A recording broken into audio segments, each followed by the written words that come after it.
Hi, കാലത്ത് ഞാൻ ഇവിടെ അടുത്ത് നമ്മുടെ സുഹൃത്തിൻ്റെ വീട്ടിൽ കുറച്ച് വർക്ക് ഉണ്ടായിരുന്നു. അപ്പോൾ വർക്ക് എന്ന് പറഞ്ഞു കഴിഞ്ഞാൽ നമ്മളൊരു ഹാർഡ് വർക്കൊന്നുമല്ല, പക്ഷെ അവരുടെ പുതിയ വീട് പണിതുകൊണ്ടിരിക്കുകയാണ്. അപ്പോൾ ഒരു ചെറിയൊരു ഡൗട്ട് ചോദിച്ചപ്പോൾ അതൊന്ന് ക്ലിയർ ചെയ്യാൻ വേണ്ടി പോയതാണ്. കാരണം ടോപ്പിൽ പാരപ്പറ്റ് എന്ന് പറഞ്ഞ സാധനം ഉണ്ടല്ലോ, അത് കെട്ടിക്കൊണ്ടിരിക്കുമ്പോൾ അതിൻ്റെ മുകളിൽ കട്ട കെട്ടണോ അതോ വാർക്കണോ എന്നുള്ള ആ ഒരു ഡൗട്ട് വന്നപ്പോൾ, അതിനിപ്പോൾ പൈപ്പ് ഇടണോ എന്നുള്ള ഒരു കൺഫ്യൂഷൻ വന്നപ്പോൾ മൂപ്പർ എന്നോട് വന്ന് ചോദിച്ചു. അപ്പോൾ അത് ഞാൻ കൃത്യമായിട്ട് പോയിട്ട് പറഞ്ഞു കൊടുക്കാൻ വേണ്ടിയിട്ട് കുറച്ചേരം ഹെൽപ്പ് ചെയ്തതാണ്. അവിടെ വേറെയും വർക്കുകൾ നടക്കുന്നുണ്ട്. അപ്പോൾ അവർക്ക് എത്രയും പെട്ടെന്ന് തന്നെ കയറി താമസിക്കണം എന്നുള്ള ആ ഒരു ഇതിലാണ് കേട്ടോ. ഓക്കെ, അപ്പോൾ ഞാൻ ഇന്നിപ്പോൾ കാലത്ത് ഇവിടെ വന്നു. നമ്മൾ വീട്ടിൽ ഭൂരി മസാലയൊക്കെ കൊടുത്തിട്ടാണ് നമ്മൾ പോയിരിക്കുന്നത്. ചോറ് ഏകദേശം ആയിട്ടുണ്ടായിരുന്നു. അപ്പോൾ ഇനിയിപ്പോൾ വാർത്ത് വെച്ചിട്ടുണ്ടോ ഊറ്റി വെച്ചിട്ടുണ്ടോ എന്ന് നമുക്കറിയില്ല. വാർക്കാതിരിക്കാൻ ഞാൻ പറഞ്ഞിട്ടുണ്ട്, കാരണം വെയിറ്റ് കൂടുതലായതുകൊണ്ട് തന്നെ നമുക്കത് വാർക്കരുത്, ഊറ്റി വെച്ചാൽ മതി എന്ന് ഞാൻ പറഞ്ഞിട്ടുണ്ട്.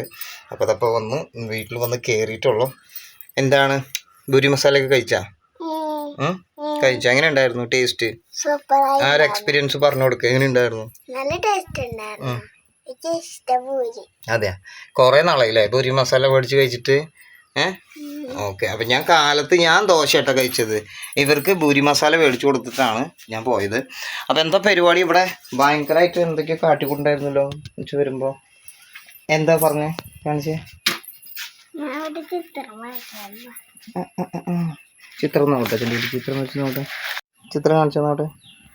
ഇതമ്മ, ഇതച്ഛൻ, ഇത് ചെറിയ ഉണ്ണി, ഇത് ഞാന്, ഇത് ഐസ്ക്രീം, ഇത് മീനുകള്, ഇത് വീട്, ഇത് പുക പോണ സ്ഥലം, ഇത് സ്റ്റാർ, ഇത് മഴവില്ല്, ഇത് മഴവില്ല്, ക്രിസ്മസ് ട്രീ, പിന്നെ പൂവ്, സാധനങ്ങൾ, റോഡ്. ഇത് മഴവില്ലാണോ കാർമേഘാണോ? മഴവില്ല്. കാർമേഘം. മഴവില്ല് ഇങ്ങനെ ഉണ്ടാവുക ഈ വര പോലെ. ഓക്കെ. അപ്പൊ കുറെ നേരമായി വരയ്ക്കാൻ തുടങ്ങിയിട്ട്.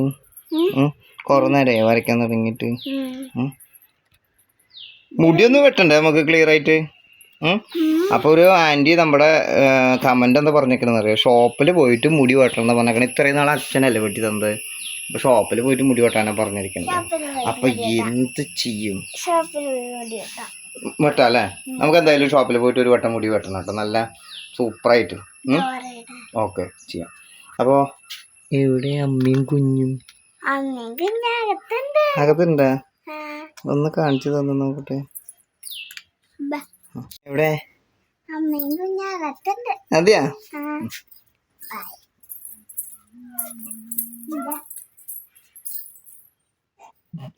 ഒളിച്ച് കളിക്കണോ? ആരാ അത് കിടക്കണത്? ഉറങ്ങാണോ, ചിരിക്കാണോ, കരയാണോ? പക്ഷെ ആള് വാശിയൊന്നും കാണിച്ചില്ല. അപ്പൊ ഞാൻ അങ്ങനെ ആട്ടിക്കൊണ്ടിരിക്കും. അതെ, ഞാൻ ഉറക്കം മതിയാൻ വേണ്ടിയാണെന്ന് അറിയില്ല. കുളിച്ച് റെഡി ആയിക്കണോ? സെറ്റപ്പായി അല്ലേ? ചോറെന്ത് ചെയ്ത്? ചോറ് വാർത്ത ഊറ്റിട്ടു. അതെ, വാർത്ത കടയിൽ കേൾക്കും. നല്ല അത് വെയിറ്റ് കൂടുതലായതുകൊണ്ടേ അത് എടുക്കാൻ ബുദ്ധിമുട്ടല്ലേ. അതുകൊണ്ട് ഞാൻ അതിൻ്റെ അടുത്ത് തന്നെ ഒരു കൊട്ടക്കയിലും വെച്ചിട്ട് പോയത്. നമുക്ക് ഊറ്റിയെടുക്കാനുള്ള സൗകര്യം അതാണ് ഏറ്റവും നല്ലത് എന്നുള്ളത്. പണി എന്ന് പറയാനുള്ളതില്ല, നമ്മൾ അവർക്ക് ഒരു ഐഡിയ പറഞ്ഞു കൊടുക്കാനായിട്ട് മെയിനായിട്ട് പോയത്. അപ്പോൾ പണിയെന്ന് പറയാൻ എന്താ വെച്ചാൽ, നമ്മളിപ്പോൾ നമ്മുടെ വർക്കിനെ കുറിച്ചിട്ട് ഈ വീഡിയോ കാണുന്നവർക്ക് പോലും അറിയില്ല നമ്മളെത്ര ഹാർഡ് വർക്ക് ചെയ്തിട്ടുണ്ടായിരുന്നു എന്നുള്ള ഒരു കാലഘട്ടം അല്ലേ ദൃശ്യ? ഓക്കെ, അപ്പോൾ എന്തെങ്കിലും ആവട്ടെ, അതിനെക്കുറിച്ചൊക്കെ നമുക്ക് പിന്നെ പറയാം. ഊണ് കഴിക്കുന്ന സമയമായി. ഞാനപ്പോൾ ആളുടെ കൂടെ അവിടെ കുറച്ച് നേരം നിന്നിട്ടേ ഇല്ല, നമുക്ക് ഇവിടെ നിന്ന് അത്ര ദൂരമില്ലല്ലോ. നമുക്ക് വിളിക്കുമ്പോഴേക്കൊന്ന് ഇപ്പോൾ ദിയ തന്നെ വേണമെങ്കിൽ സൈക്കിൾ എടുത്ത് വന്നു കഴിഞ്ഞാൽ അത്ര ദൂരത്തല്ലേ നമ്മൾ ഇപ്പോൾ പോയിരിക്കുന്നത്. അല്ല, അത് വീഡിയോ കാണുന്നവർക്ക് അറിയില്ലല്ലോ നമ്മൾ എങ്ങടെ പോയേക്കണ കാലത്ത് എന്നുള്ളത്. അതുകൊണ്ട് പറഞ്ഞാൽ നമുക്ക് തൊത്തിനെ കുളിപ്പിച്ചു അല്ലേ? ഇപ്പോൾ ഭക്ഷണം കഴിക്കാൻ നോക്കിയാലോ? ഞാൻ എന്താ കറി എന്താ ഉണ്ടാക്കിയിരിക്കുന്നത്? കടച്ചക്കുപ്പേരി. പിന്നെ നീ സ്പെഷ്യലായിട്ട് വയ്ക്കുന്ന എനിക്കറിയാം, അതുകൊണ്ട് തന്നെ കാലത്ത് കടച്ചക്ക അവിടെ അടുപ്പിൻ്റെ അവിടെ കൊടുത്ത് വെച്ചത്. കടച്ചക്കുപ്പേരി ഒക്കെ വെച്ചുണ്ട് അല്ലേ? പിന്നെ കോഴിമുട്ട ഉണ്ട്. പിന്നെ ഇന്നലത്തെ മീൻകറി ഇരിക്കുന്നുണ്ട്. കോഴിമുട്ട ചേട്ടൻ കോഴിമുട്ട പൊരിക്കാം. അപ്പോൾ തൈരുണ്ട് അല്ലേ? തൈരുണ്ട്. പിന്നെ ഇന്നലത്തെ മീൻ കൂട്ടാനുണ്ട്. മീൻ വറുത്തത് ഇന്നലത്തെ കഴിഞ്ഞു കിട്ടാം. അത് കഴിക്കണേ നല്ലതെന്ന് വെച്ചാൽ അപ്പം മട്ടി ഇന്നലെ മേടിച്ചപ്പോൾ തന്നെ കുറേ മീനുള്ളത് കൊണ്ട് തൊത്തിന് നല്ല മുള്ളമീൻ ഇഷ്ടമായ? നല്ല ടേസ്റ്റാ. അതെ, ടേസ്റ്റ് ഉണ്ട്. അതെ, പച്ച കോഴിമുട്ട വറുത്താലോ? എന്നിട്ട് ഊണ് കഴിക്കില്ല നമുക്ക്? ഓക്കെ. ഓക്കെ ഓക്കെ ഊണ് കഴിക്കാനുള്ള ഒരു സമയമായി തുടങ്ങി. 12:30.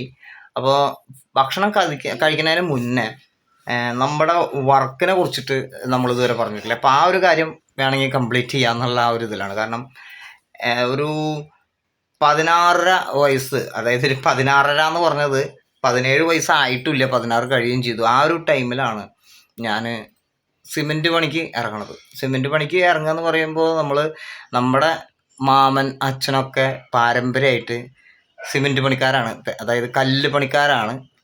വെട്ടുകല്ല്, സിമെൻറ്റ് കെട്ട, അങ്ങനെ അതൊക്കെ പണിയുന്ന പണിക്കാരാണ്. അപ്പോൾ പാരമ്പര്യമായിട്ട് കൺസ്ട്രക്ഷൻ വർക്കുള്ളവരായതുകൊണ്ട് തന്നെ ചെറുപ്പം മുതലേ നമ്മളിത് കണ്ടു വളർന്നിട്ടുണ്ട്. അച്ഛനായാലും മാമനായാലും ഇങ്ങനെ പണി സാധനങ്ങളൊക്കെ കൊണ്ടുവന്ന് വെച്ച് കണ്ടിട്ട്. അപ്പോൾ ഞാൻ ആ ഒരു സമയത്ത് ഞാൻ ടെക്വിൻ എന്ന് പറഞ്ഞ ITCയിൽ ഓട്ടുപാറയിൽ പഠിക്കുകയാണ്. സിവിൽ എഞ്ചിനീയറിംഗ് ആണ് നമ്മുടെ ഫീൽഡ് എടുത്ത് പഠിച്ചത്. കാരണം നമ്മൾ ആ ഒരു മേഖല തന്നെ ആയതുകൊണ്ട് സൈറ്റ് വർക്കും കാര്യങ്ങളൊക്കെ ആയിട്ട് സൂപ്പർവൈസിംഗ് ആയിട്ട് നോക്കി നടത്താമല്ലോ എന്ന് വെച്ചിട്ട് തന്നെ സിവിൽ എഞ്ചിനീയറിംഗ് എടുത്ത് പഠിച്ചു. 2 വർഷത്തെ കോഴ്സായിരുന്നു. അത് പഠിച്ചുകൊണ്ടിരിക്കുമ്പോഴാണ് ആ ഒരു പഠിപ്പ് സിവിൽ എഞ്ചിനീയറിംഗ് കഴിഞ്ഞ് ഇറങ്ങിയപ്പോൾ തന്നെ ഞാൻ മാമൻ്റെ അടുത്ത് പറഞ്ഞു, മാമ എനിക്ക് സൈറ്റിൽ വർക്കിന് വരണമെന്നുണ്ട്, വർക്ക് ചെയ്യാനാണ് വരണമെന്നുള്ളത്, അതായത് വർക്ക് സൈറ്റ് കാണാനല്ല, ഒപ്പം തന്നെ പ്രാക്ടീസ് ചെയ്യാനാണെന്ന് പറഞ്ഞിട്ട്. അങ്ങനെ അപ്പം മാമൻ പറഞ്ഞത് എന്താ വെച്ച് കഴിഞ്ഞാൽ അടുത്ത വഴിക്ക് പറഞ്ഞു, രാകേഷേ നിനക്ക് നീ ചെറുപ്പമായതുകൊണ്ട് ഇത്രയും പെട്ടെന്ന് തന്നെ വർക്കിന് വരുമ്പോൾ മാമൻ അതൊരു ബുദ്ധിമുട്ടാവും, കാണുമ്പോൾ തന്നെ വിഷമാവും എന്നുള്ളതൊക്കെ പറഞ്ഞു. അങ്ങനെ വർക്കിന് കയറി. തേപ്പ് പണിക്ക് ആദ്യം തന്നെ സൈറ്റിൽ, അപ്പോൾ വർക്കിന് അങ്ങനെ ആദ്യം തന്നെ ഞാൻ ചെല്ലുമ്പോൾ അത്താണി ഭാഗത്ത് ഒരു കമ്പനിയിൽ കട്ടപ്പണിക്കാണ് ഞാൻ സൈറ്റിലേക്ക് ചെല്ലണത്. അപ്പോൾ 4ൻ്റെ കട്ട എടുത്തിട്ട് മാമനും വേറൊരു ഹെൽപ്പറും ഉണ്ട്, അവർ കൂടി പണിയെന്ന് കണ്ടപ്പോൾ ഞാൻ അവരുടെ കൂടെ നിന്നുകൊണ്ട് ഓരോ കട്ടകൾ നമുക്ക് അങ്ങനെ അതുകൊണ്ട് പൊക്കാനുള്ള ആ ഒരു ടെൻഡൻസി ഒന്നും ഇല്ല. എന്നാലും കൂടിയിട്ട് അത് ഞാൻ അങ്ങനെ പ്രാക്ടീസ് ഇല്ലാത്തതുകൊണ്ട് തന്നെ നമ്മൾ ആദ്യത്തെ പൊക്കുമ്പോൾ ഭയങ്കര ഭാരമായിട്ട് തോന്നി. അങ്ങനെ ഓരോ കട്ടകൾ കൊണ്ടുവച്ച് അന്നത്തെ ഒരു ദിവസം ഒരു 10-30 കട്ടയൊക്കെ ഞാൻ കൊണ്ടുകൊടുത്തു. അങ്ങനെ വർക്ക് സൈറ്റിൽ നിന്നിട്ട് ആദ്യത്തെ ദിവസം എനിക്ക് വൈകുന്നേരം മാമൻ ഒരു 30 രൂപ കൂലി തന്നു എന്നുള്ളതാണ്. 30 രൂപ കൂലി എന്ന് പറയുമ്പോൾ അന്ന് ആ ഒരു കൂലി ഭയങ്കര വലിയ ഒരു കൂലിയാണ്. വെറുതെ മാമൻ എനിക്ക് ഒരുപാട് കാശ് തന്നിട്ടുണ്ട്. പക്ഷെ അന്ന് വർക്ക് ചെയ്തതിൻ്റെ ഒരു തുകയാണെന്ന് പറഞ്ഞിട്ട് മാമൻ ഇത്രയും കട്ട കൊണ്ടുവന്ന് വെച്ചല്ലോ എന്ന് പറഞ്ഞിട്ട് അങ്ങനെ ഒരു 30 കട്ടയ്ക്ക് 30 രൂപ എനിക്ക് അങ്ങനെ കിട്ടി. പിറ്റേ ദിവസം ഞാൻ 70 കട്ട കൊണ്ട് വെച്ച് 70 രൂപ കിട്ടി. അങ്ങനെ അവിടെ നിന്ന് അങ്ങോട്ട് എനിക്ക് എൻ്റെ ഓർമ്മയിൽ ഒരു 17 വർഷത്തോളം ഞാൻ ഈ ഒരു വർക്ക് ചെയ്തു എന്നുള്ളതാണ്. സിമെൻറ്റ് പണി, കെട്ടുപണി പഠിച്ചു, തേപ്പ് പണി പഠിച്ചു, സ്വന്തമായിട്ട് വർക്കുകൾ എടുത്തു. 3 പണിക്കാർക്ക് പണിയാനുള്ള സാധനങ്ങൾ ഇന്നും എൻ്റെ കയ്യിൽ സ്റ്റോക്ക് ഉണ്ടെന്നുള്ളതാണ്, പല ഇൻസ്ട്രുമെൻസും. അങ്ങനെ വർക്ക് ചെയ്തിട്ട് ഏത് മോഡലിലുള്ള ഏത് പ്ലാനിലുള്ള ഒരു വർക്കും ഞാൻ സ്വയം ചെയ്യാൻ തുടങ്ങി എന്നുള്ള ആ ഒരു ഇതിലെത്തിയപ്പോഴാണ് എനിക്ക് പഠിക്കണം എന്നുള്ളത് തോന്നിയത്. അതായത് ഏകദേശം ഒരു 4 വർഷം കൊണ്ട് ഞാൻ വർക്ക് പഠിച്ചെടുത്തപ്പോൾ 4ാം വർഷത്തിൽ എനിക്ക് +1 +2 ഞാൻ പഠിച്ചിട്ടുണ്ടായിരുന്നില്ല. അപ്പോൾ ഒരു +1 +2 പഠിച്ചാലോ എന്ന് വെച്ചിട്ട് അങ്ങനെ വേലൂർ ലിസി കോളേജിൽ പോയിട്ട് ഒരു അഡ്മിഷൻ എടുക്കുകയും പണിസ്ഥലത്ത് നിന്ന് പോയിട്ട് ഒരു അഡ്മിഷൻ എടുക്കുകയും പിന്നെ കണ്ടിന്യൂ ആയിട്ട് പഠിക്കണമെന്ന് ആഗ്രഹം വരും ചെയ്തു. അങ്ങനെ ഇതിൻ്റെ കൂടെ ക്ലാസ്സിന് പോവും, ഉച്ച കഴിഞ്ഞാൽ പഠിക്കാൻ പോവും. അങ്ങനെ പഠിപ്പ് ഒരു +2 ഒക്കെ അങ്ങോട്ട് കടന്നു കിട്ടി. +2 കടന്നു കിട്ടിയപ്പോഴാണ് ഡിഗ്രി ചെയ്യണമെന്ന് തോന്നി. +2 പാസ്സായപ്പോൾ ഡിഗ്രി ചെയ്യണമെന്ന് തോന്നി. അങ്ങനെ ഡിഗ്രി വീണ്ടും അഡ്മിഷൻ എടുത്തു. ഡിഗ്രിക്ക് ക്ലാസ് കിട്ടി. അങ്ങനെ ഡിഗ്രി പഠിച്ചുകൊണ്ടിരിക്കുമ്പോഴാണ് എനിക്ക് എന്തെങ്കിലും ഒരു ജോലിക്ക് ശ്രമിക്കണം എന്നുള്ളത് മൈൻഡിൽ വന്നത്. ഡിഗ്രി കംപ്ലീറ്റ് ചെയ്യാൻ പറ്റിയില്ല. ആ ഒരു ടൈമിലാണ് എൻ്റെ അമ്മ വയ്യാതാവണതും കിഡ്നി ഫെയിലായിട്ട് ഷുഗർ കൂടിയിട്ട് കിഡ്നി ഫെയിലാവലും അങ്ങനെ ഒരു സംഭവം ഉണ്ടായിരുന്നത്. അങ്ങനെ കോളേജിൽ നിന്ന് ഞാൻ സ്റ്റേജിലൊരു പ്രോഗ്രാം ചെയ്തുകൊണ്ടിരിക്കുമ്പോഴാണ് അമ്മയ്ക്ക് വയ്യാന്ന് പറഞ്ഞാൽ അങ്ങനെ കോളേജിൽ നിന്ന് ഞാൻ ഇറങ്ങി വന്ന് പിറ്റേ ദിവസം മെഡിക്കൽ കോളേജ് ഹോസ്പിറ്റലിൽ എൻ്റെ അമ്മ അഡ്മിറ്റായിട്ട് ഞങ്ങൾ ട്രീറ്റ്മെൻറ്റ് ചെയ്തുകൊണ്ടിരിക്കുമ്പോഴാണ് എൻ്റെ ക്ലാസ്സിലെ എല്ലാ വിദ്യാർത്ഥികളും കൂടി വന്ന് എൻ്റെ ഫ്രണ്ട്സൊക്കെ വന്നിട്ട് എന്നെ മെഡിക്കൽ കോളേജിൽ വെച്ച് വന്ന് കണ്ടു, സംസാരിച്ചു. ഇനി മുതൽ ഞാൻ ക്ലാസ്സിലേക്ക് ഉണ്ടാവില്ല എന്ന് പറഞ്ഞു. ഭയങ്കരമായിട്ടുള്ള വിഷമമായിരുന്നു. ഇനി ക്ലാസ്സിലേക്ക് പോകാൻ പറ്റില്ലല്ലോ, അതുകൊണ്ട് തന്നെ ഡിഗ്രിക്ക് കംപ്ലീറ്റ് ചെയ്യാൻ പറ്റില്ലല്ലോ എന്നുള്ള വിഷമമൊക്കെ ഉണ്ടായിരുന്നു. അങ്ങനെ അത് ആയിരിക്കുന്ന ഒരു കാലഘട്ടം ഇപ്പോഴും മൈൻഡിൽ നിന്ന് മനസ്സിൽ നിന്ന് അങ്ങനെ മാറാത്തൊരു കാലഘട്ടമാണ്. അങ്ങനെ വീണ്ടും ഞാൻ അമ്മ മരണപ്പെട്ടു. അതിനുശേഷം ഞാൻ വീണ്ടും കുറച്ച് നാൾ സിമെൻറ്റ് വർക്കിന് തന്നെ പോയി. അവിടെ നിന്ന് അങ്ങനെ ഒരു ജോലിയുടെ കാര്യത്തിന് ശ്രമിച്ചു. +2ൻ്റെ സർട്ടിഫിക്കറ്റ് വെച്ചിട്ട് ഞാൻ എറണാകുളത്ത് പോയിട്ട് കാക്കനാട് എന്ന് പറഞ്ഞ സ്ഥലത്ത് ഇൻഫോ പാർക്കിൽ പോയിട്ട് ഞാനൊരു സെക്യൂരിറ്റി ഗാർഡായിട്ട് അവിടെ കയറി. സെക്യൂരിറ്റി പറഞ്ഞു കഴിഞ്ഞാൽ സാധാരണ ഒരു നോർമലായിട്ടുള്ള ഒരു സെക്യൂരിറ്റി ഗാർഡല്ല. സെക്യൂരിറ്റി വിത്ത് സൂപ്പർവൈസിങ് എന്ന് പറഞ്ഞിട്ടുള്ള ലോബി, നമ്മൾ ഈ റിസപ്ഷനിസ്റ്റൊക്കെ പോലെ നിൽക്കുന്ന ഒരു ഡ്യൂട്ടിയാണ് ഞാൻ എടുത്തത്. എൻ്റെ ഒരു കീഴിലൊരു 4-5 പേരും കൂടി വർക്ക് ചെയ്യാനുണ്ട്. കീഴിൽ പറഞ്ഞാൽ ഞാനാണ് അവിടുത്തെ സൂപ്പർവൈസറായിട്ട് വർക്ക് ചെയ്തത്. സൂപ്പർവൈസറായിട്ടൊരു 3 മാസം കാക്കനാട് ഇൻഫോ പാർക്കിൽ വർക്ക് ചെയ്യുമ്പോഴേക്കും എനിക്ക് ഏഷ്യാനെറ്റ് പറഞ്ഞ ചാനലിലേക്ക് എനിക്ക് റിസപ്ഷനിലേക്ക് കിട്ടി. അങ്ങനെ അവിടെ ചെന്നു. ബഡായി ബംഗ്ലാവ് എന്ന് പറഞ്ഞ ആ ഒരു ലൊക്കേഷനിലൊക്കെ എനിക്ക് ഗാർഡായിട്ട് വർക്ക് ചെയ്യാൻ പറ്റി. ഡയാന മാം എന്ന് പറഞ്ഞ ഒരു മേഡാണ് എനിക്ക് അവിടെ ഹെൽപ്പും കാര്യങ്ങളൊക്കെ ചെയ്തു തന്നത്. അങ്ങനെ ഒരു കുറച്ച് നാൾ അവിടെ വർക്ക് ചെയ്തുകൊണ്ടിരിക്കുമ്പോൾ എനിക്ക് അത്യാവശ്യം സാലറിയും കാര്യങ്ങളൊക്കെ ഉണ്ടായിരുന്നു.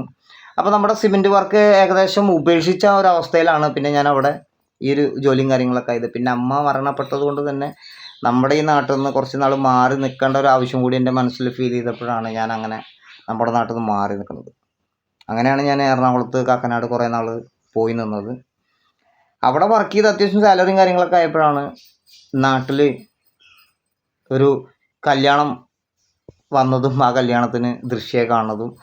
ദൃശ്യയെ ഞാൻ ആ മാറ്ററിലേക്ക് നമുക്ക് പിന്നെ പോകാമല്ലേ?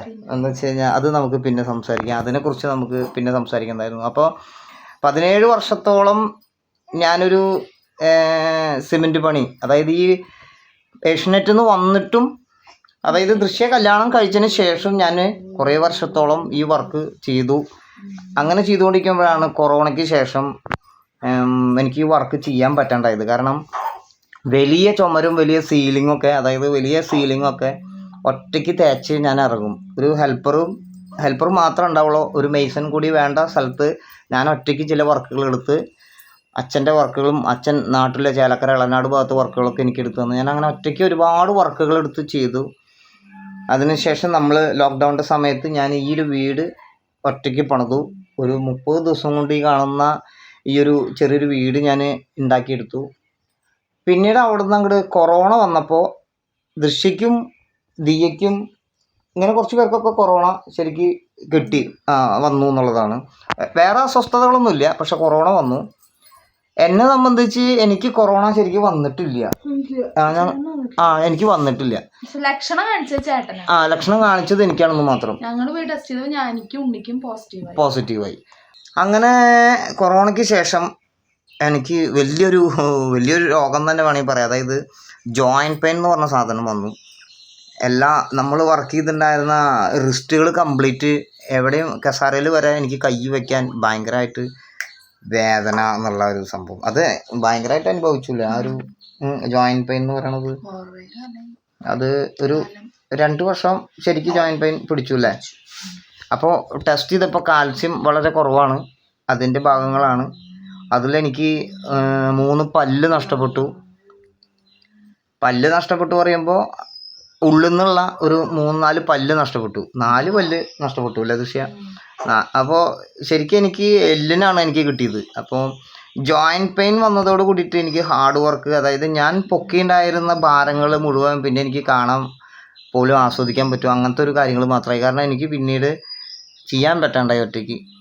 അതിനിടയിൽ ഞാൻ കോളേജിൽ പഠിക്കുമ്പോൾ ഈ വർക്കിൻ്റെ കൂടെ തന്നെ ഒരു 3-4 വർഷം ജിമ്മിന് അടുപ്പിച്ച് പോയിട്ടുണ്ടായിരുന്നു. നല്ല ശരീരം കാര്യങ്ങളൊക്കെ ഉണ്ടായിരുന്നു കേട്ടോ. പക്ഷേ അതൊക്കെ പിന്നീട് നഷ്ടപ്പെട്ടു പോയി എന്നുള്ളതാണ്. പിന്നീട് ആരോഗ്യം ഉണ്ടായ ഭാഗ്യം എന്ന് പറഞ്ഞ പോലത്തെ അവസ്ഥയിലായി പിന്നെ കൂട്ടിയത്.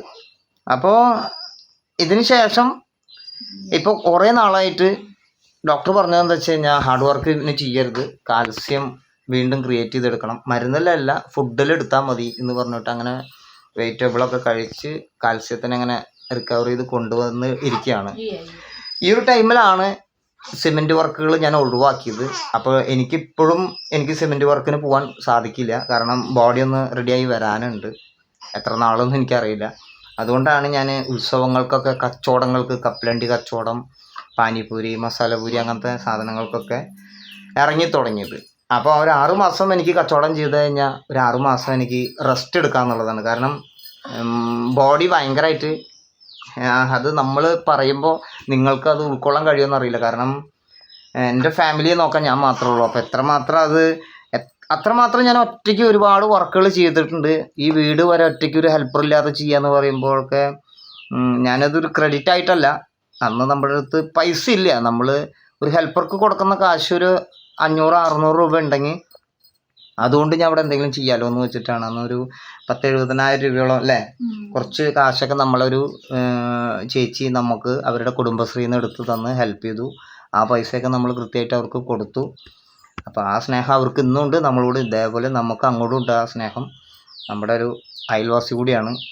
അപ്പോൾ അതൊക്കെ വലിയ വലിയ കാര്യങ്ങളാണ്. അപ്പോൾ ഹാർഡ് വർക്ക് ചെയ്യാത്തതിൻ്റെ കാരണം ഇതാണെന്നുള്ളതൊന്ന് വ്യക്തമാക്കിയെന്ന് മാത്രം. അപ്പോൾ ഒരു സിമെൻറ്റ് വർക്ക് ഇപ്പോഴും ഈ കാണുന്ന പണികളൊക്കെ ഞാൻ തന്നെയാണ് ചെയ്തത്.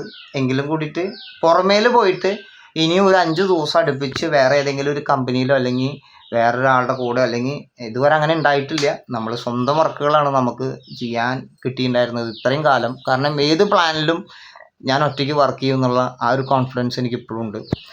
ഞാൻ പണിത വീടുകളോ അല്ലെങ്കിൽ ഞാൻ തേച്ചിട്ടുള്ള ചുമരുകൾ കണ്ടാൽ ഞാൻ തന്നെ ഞെട്ടിപ്പോകും. ഇത്രയും വലിയ ഏരിയ ഞാൻ തന്നെയാണോ തേച്ചെന്നുള്ളത്. കാരണം ഒന്നുമില്ലെങ്കിൽ അത് ചെറുപ്പത്തിൻ്റെ ഒരു ഇതിൽ പോയതാവാം, അല്ലെങ്കിൽ നമ്മുടെ പ്രാരാബ്ദം നമ്മൾ ആലോചിച്ചുകൊണ്ട് ചെയ്ത് തീർത്തതാവാം. പക്ഷെ അതിപ്പോൾ എൻ്റെ ബോഡിയിൽ അതെനിക്ക് മനസ്സിലാവുന്നുണ്ടെന്നുള്ളതാണ്.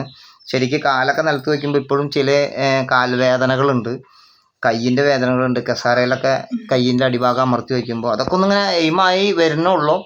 എത്ര കാലം പിടിക്കുന്ന അറിയില്ല എങ്കിലും കൂടിയിട്ട്. അപ്പം നമ്മുടെ ഹാർഡ് വർക്ക് നമുക്ക് സിമെൻറ്റ് വർക്കുകൾ പോകാൻ പറ്റാത്തതിൻ്റെ ഒരു കാരണം അതാണ്.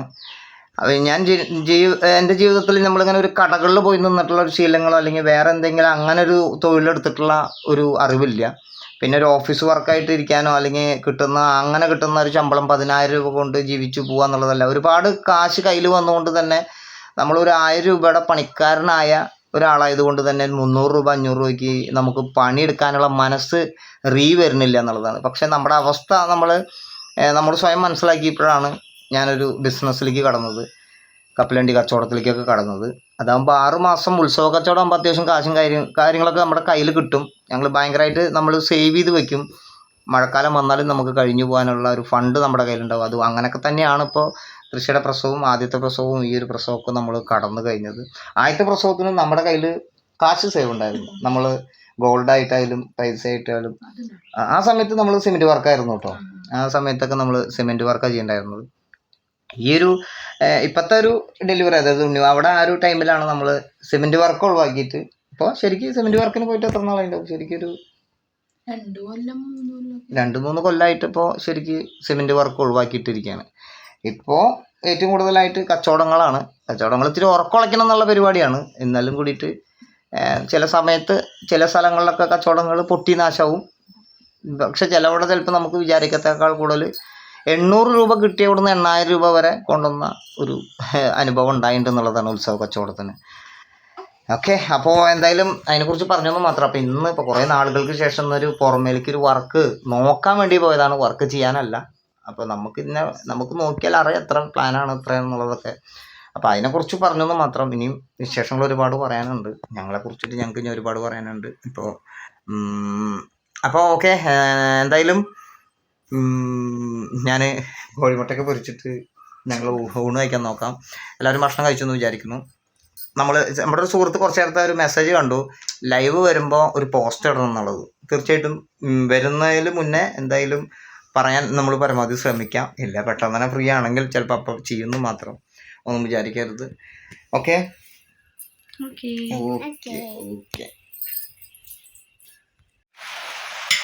അപ്പം ഇന്നലത്തെ മീൻകറി കഴിഞ്ഞു തുടങ്ങി. ഇന്നലത്തെ മീൻകറി, കടച്ചക്കൊപ്പേരി, കോഴിമുട്ട കുത്തിപ്പൊരിയിട്ടാണ്. അതാണ് ഇപ്പോൾ ഇന്നത്തെ ഒരു ഫുഡിൻ്റെ സ്പെഷ്യൽ എന്ന് പറയുന്നത്. കലടക്കം എടുത്തിട്ട് വന്നേക്കുന്നത്. കാരണം ഇനി അത് മാറ്റി വയ്ക്കാൻ വേറെ പാത്രം വേണ്ട വെച്ചിട്ട്. പൊതുല്ലേ